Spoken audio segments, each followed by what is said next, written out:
Good morning students, welcome again in home science class. बच्चों, previous class में हमने riboflavin के विटामिन B2 के कार्य किए थे। आज का हमारा टॉपिक है विटामिन B2 राइबोफ्लेविन की कमी के प्रभाव। अगर आहार में राइबोफ्लेविन पर्याप्त मात्रा में न ग्रहण किया जाए तो शरीर में इसकी कमी के इफ़ेक्ट्स दिखने लग जाते हैं, जो कि निम्न प्रकार हैं। फर्स्ट है त्वचा पर घाव होना। सबसे पहला इफ़ेक्ट जो है राइबोफ्लेविन का वो त्वचा पर, आँखों पर और नाड़ी संस्थान पर पड़ता है। इससे जो है त्वचा के ऊपर की जो लेयर है, विशेष करके मुंह के आसपास का जो एरिया है, आँखों के आसपास जो है, ईयर्स के, कानों के, नाक के, गालों के, जो फेस का एरिया है वो इफ़ेक्टेड होता है। वहाँ की त्वचा जो है वो रेडिश होने लग जाती है और स्किन की ऊपरी लेयर जो है वो निकलने लग जाती है, उतरने लग जाती है और त्वचा लाल होने लग जाती है। तो सबसे पहला इफ़ेक्ट इसका त्वचा पर पड़ता है। नेक्स्ट आता है चिलोसिस।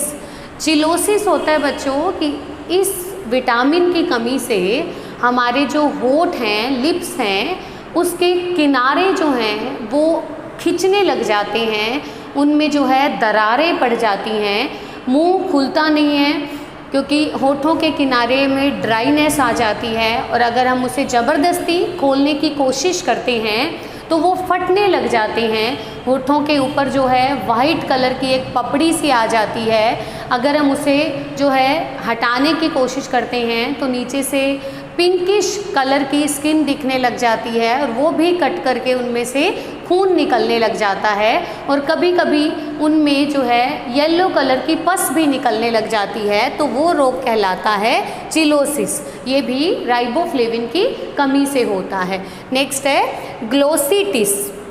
ग्लोसिटिस जो रोग है, इसमें जीभ इफेक्टेड होती है। जीभ के ऊपर रेडिश कलर के छोटे छोटे दाने होने लग जाते हैं और अगर उनका ट्रीटमेंट प्रॉपर ना किया जाए तो जीभ का रंग जो है वो बैंगनी सा होने लग जाता है और उसमें वाइट कलर की लेयर भी दिखाई देने लग जाती है।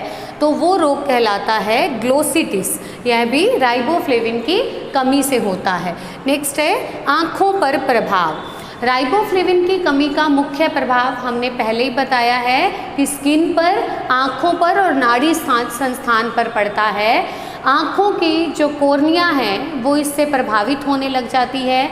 आँखों के जो आंतरिक झिल्ली है वो अफेक्टेड होने लग जाती है, जिससे आँखों में जलन होता रहता है, आँखों से पानी निकलता है और एक विशेष प्रकार का चिपचिपा पदार्थ भी आँखों से निकलता रहता है।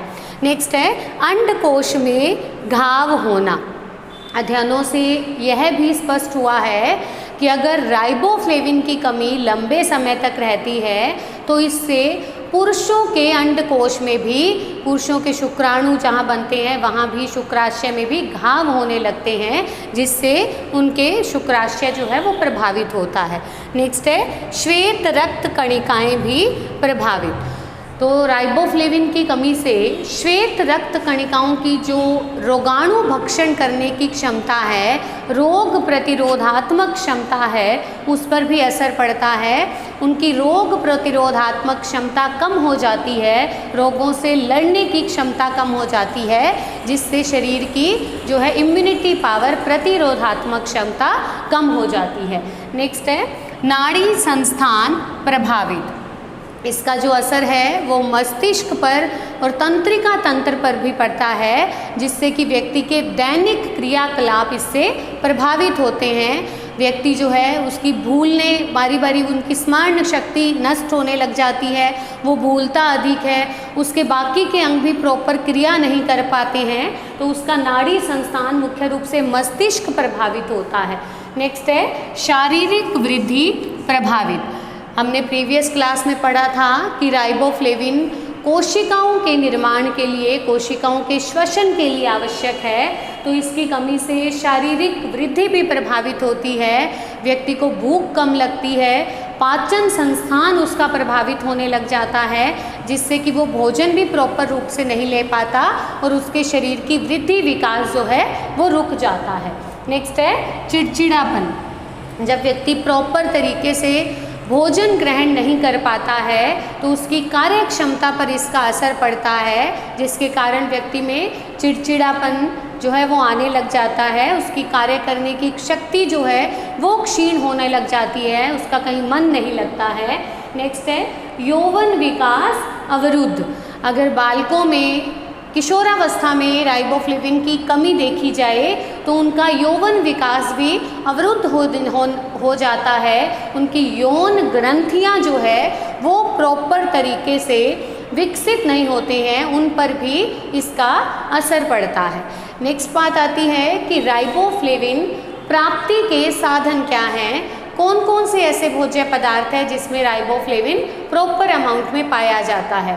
तो सबसे पहले राइबोफ्लेविन जो है वो सूखे खमीर में अधिक मात्रा में पाया जाता है, उत्कृष्ट साधन है वो इसका सूखा खमीर। इसके अलावा यकृत में, सूखे दूध के पाउडर में, ड्राई जो मिल्क पाउडर होता है, अंडे का भी सूखा पाउडर जो होता है, ये इसके अच्छे साधन हैं। जबकि साधारण अंडे में, दूध में और जो है यकृत में ये अच्छी मात्रा में पाया जाता है।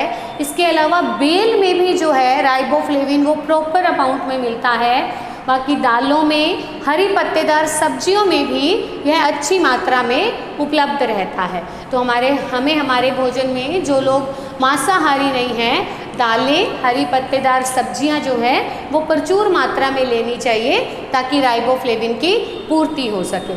तो नेक्स्ट क्लास में हम नेक्स्ट विटामिन 3 करेंगे, vitamin B3 niacin. Thank you.